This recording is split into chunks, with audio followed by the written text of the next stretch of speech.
ഇന്ന് നമ്മളിവിടെ ചെയ്യാൻ പോകുന്നത് ചോക്ലേറ്റ് വാഞ്ചോ കേക്ക് ആണ്. ഫസ്റ്റ് നമുക്ക് ചോക്ലേറ്റ് കേക്ക് എങ്ങനെയാണ് ഉണ്ടാക്കുന്നത് നോക്കാം. അതിനാവശ്യമായ ingredients 1 cup maida, 1 cup sugar, 1/4 cup cocoa powder, 1/4 cup oil, 1.5 teaspoon baking powder, 1/4 teaspoon baking soda, 1 teaspoon vanilla essence, 4 മുട്ട. നമുക്ക് ആദ്യമേ കേക്ക് പ്രിപ്പറേഷനിലേക്ക് പോകാം. ആദ്യമേ നമ്മുടെ മൈദ സീവ് ചെയ്തെടുക്കണം. അതിന് നമ്മൾ സ്ട്രെയിനർ എടുത്ത് അതിൽ കുറച്ച് ആഡ് ചെയ്തിട്ട് നമുക്ക് സീവ് ചെയ്ത് എടുക്കാം. എടുക്കുന്നതിന്റെ ഇടയ്ക്ക് വെച്ച് 1.5 ടീസ്പൂൺ ബേക്കിംഗ് പൗഡറും 1/4 ടീസ്പൂൺ ബേക്കിംഗ് സോഡയും കൂടി ഇതിലോട്ട് ആഡ് ചെയ്ത് കൊടുക്കണം. അത് കൂടാണ്ട് നമ്മൾ എടുത്ത് വെച്ചേക്കുന്ന 1/4 കപ്പ് കൊക്കോ പൗഡറും ഇടയ്ക്കിടയ്ക്ക് ആഡ് ചെയ്ത് മുഴുവനായിട്ട് നമുക്ക് സീവ് ചെയ്തെടുക്കാം.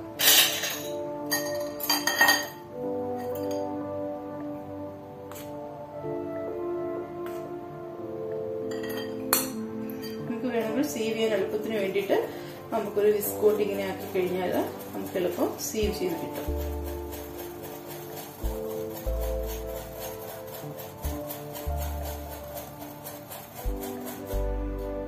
സീവ് ചെയ്തതിന്റെ ഇടയ്ക്ക് നമുക്ക് നമ്മുടെ ബേക്കിംഗ് പൗഡർ,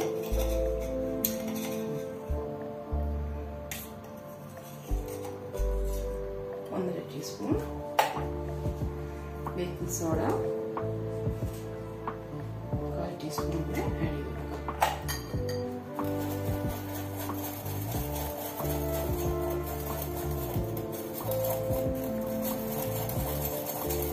ഒരു ഫൈൻ സ്ട്രെയിനർ ഉണ്ടെങ്കിൽ അതായിരിക്കും നല്ലത്, അല്ലെങ്കിൽ കുറച്ചും കൂടെ അതിന്റെ ഗ്രെയിൻസ് വീഴും. അപ്പൊ നമ്മുടെ മൈദ നല്ല ഫൈനായിട്ട് കേക്ക് നന്നായിട്ട് സോഫ്റ്റ് ആവും.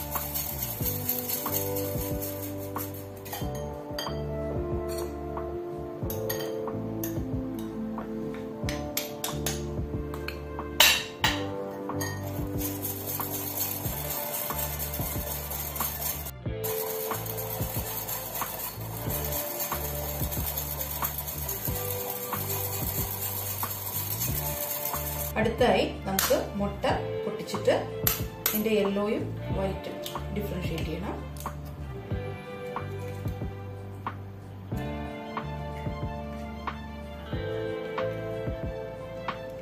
യെല്ലോ ഒരു പാത്രത്തിലോട്ട് വയ്ക്കുക. അങ്ങനെ നമ്മുടെ 4 മുട്ടയും പൊട്ടിച്ച് വൈറ്റും യെല്ലോയും വേറെ വേറെ എടുക്കാം. 4 മുട്ടയാണ് ഉപയോഗിക്കുന്നത്. 4 മുട്ടയുടെയും എഗ് വൈറ്റ് സെപ്പറേറ്റ് ചെയ്ത് യോക്കും സെപ്പറേറ്റ് ചെയ്ത് ഒഴിച്ചു വെച്ചതിന് ശേഷം നമുക്ക് നന്നായിട്ട് ബീറ്റർ കൊണ്ട് അതിനെ ബീറ്റ് ചെയ്ത് എടുക്കണം. എഗ് വൈറ്റിനെ ഫസ്റ്റ് ബീറ്റ് ചെയ്തെടുക്കുക. ഇനി നമുക്ക് ബീറ്റിംഗ് സ്റ്റാർട്ട് ചെയ്യാം.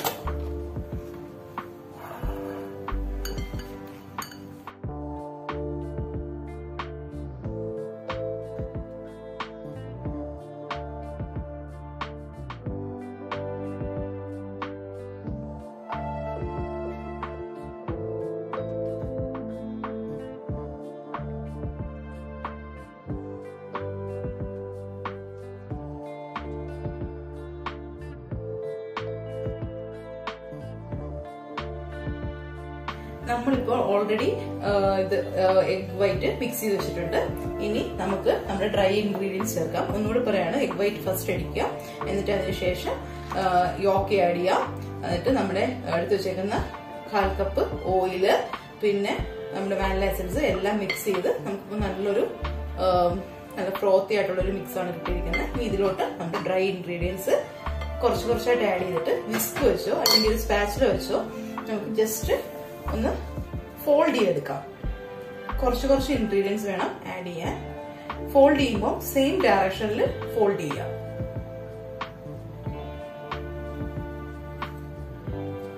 ഓപ്പോസിറ്റ് ഡയറക്ഷനിൽ പോകാതെ സെയിം ഡയറക്ഷനിൽ ജസ്റ്റ് ഫോൾഡ് ചെയ്തെടുക്കാം.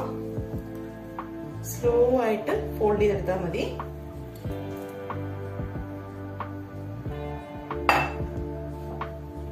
നിങ്ങൾ നന്നായിട്ട് ഫോൾഡ് ചെയ്ത് ഇങ്ങനെ ഫോൾഡ് ചെയ്ത് കൊടുക്കണം നടുക്കൂടെ സെയിം ഡയറക്ഷനിൽ. പിന്നെ നിങ്ങൾക്ക് എന്റെ വീഡിയോ ഇഷ്ടമായെങ്കിൽ ലൈക്ക് ചെയ്യുക, ഷെയർ ചെയ്യുക, സബ്സ്ക്രൈബ് ചെയ്യുക. ഓൾറെഡി മിക്സ് ചെയ്ത് വെച്ചിട്ടുണ്ട്. ഇനി നമ്മുടെ ടിൻ നമുക്ക് സെറ്റ് ചെയ്ത് വെച്ചേക്കുന്നത് ഒരു ബട്ടർ പേപ്പർ വെച്ച് നന്നായിട്ട് ഗ്രീസ് ചെയ്തിട്ട് ബട്ടർ വെച്ച് ഗ്രീസ് ചെയ്യാം. നമ്മൾ വെച്ചിരിക്കുന്ന മിക്സ് സ്ലൈറ്റ് ആയിട്ട് ഇതിലേക്ക് ഒഴിച്ചു കൊടുക്കാം.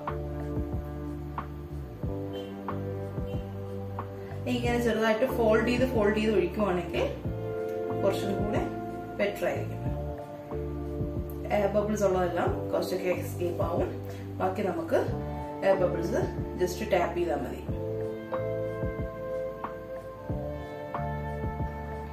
ഇപ്പൊ നമ്മുടെ കേക്കിനകത്ത് ഒഴിച്ചു.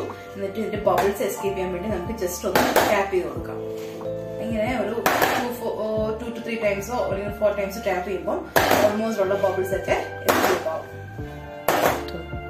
നമ്മൾ ടാപ്പ് ചെയ്തതിനു ശേഷം നമ്മൾ ഓൾറെഡി പ്രീ വാം ചെയ്ത നമ്മുടെ കണ്ടെയ്നർ ഉണ്ട്. അപ്പം ഓവനിലല്ല ഞാൻ ഉണ്ടാക്കുന്നത്.